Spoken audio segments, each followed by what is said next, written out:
Southern Baptist leaders release secret accused abuser list. By Associated Press. Friday, May 27, 2022. File photo: the publication of the list was a response by the Southern Baptist Convention's Executive Committee to an explosive investigation into the committee's mishandling of sex abuse reports and mistreatment of survivors. AP.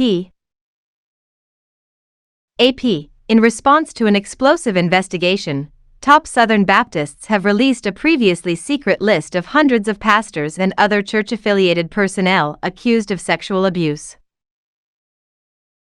The 205-page database was made public late Thursday. It includes more than 700 entries from cases that largely span from 2000 to 2019.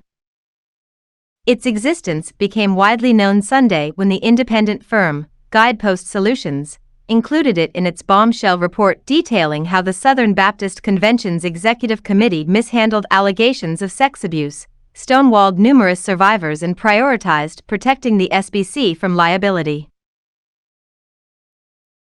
Executive Committee leaders Roland Slade and Willie McLaurin, in a joint statement, called publishing the list an initial, but important, step towards addressing the scourge of sexual abuse and implementing reform in the convention. Each entry in this list reminds us of the devastation and destruction brought about by sexual abuse, they said.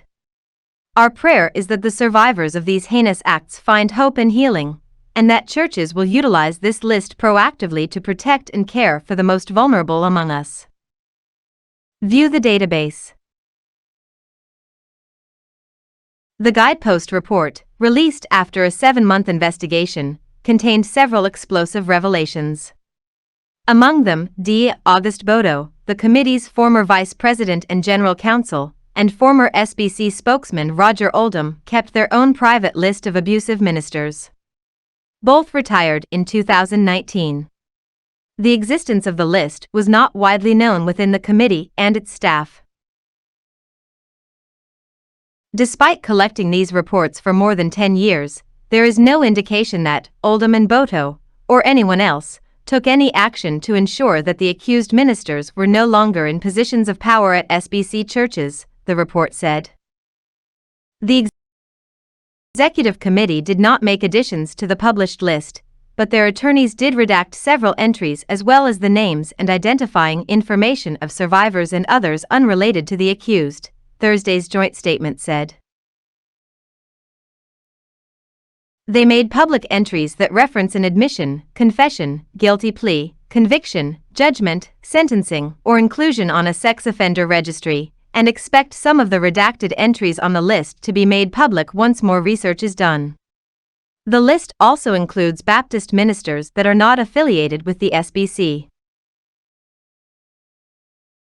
Survivors and advocates have long called for a public database of abusers. The creation of an offender information system was one of the key recommendations in the report by Guidepost, which was contracted by the Executive Committee after delegates to last year's national meeting pressed for an outside investigation. Also in the report was a shocking allegation that Johnny Hunt, a Georgia-based pastor and former SBC president, sexually assaulted another pastor's wife during a beach vacation in 2010. Hunt has disputed the allegation, saying in a statement that he has never abused anybody. He resigned May 13 as Senior Vice President of Evangelism and Leadership at the North American Mission Board, the SBC's domestic missions agency. On Wednesday, NAMB leaders announced changes to address the issue, including committing to investigate abuse accusations and creating an abuse prevention and response committee to assess and strengthen existing policies and procedures. Also, in the wake of the report's release, survivors have been calling in information about abuse allegations to the Executive Committee, Guidepost and members of a task force set up to oversee the firm's investigation, according to a joint statement from the three entities.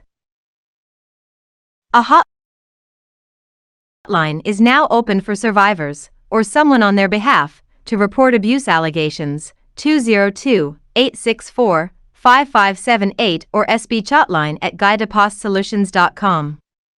Callers will be provided with care options and connected with an advocate, the statement said. Guidepost will maintain the hotline and keep the information confidential, but will not be looking into the allegations.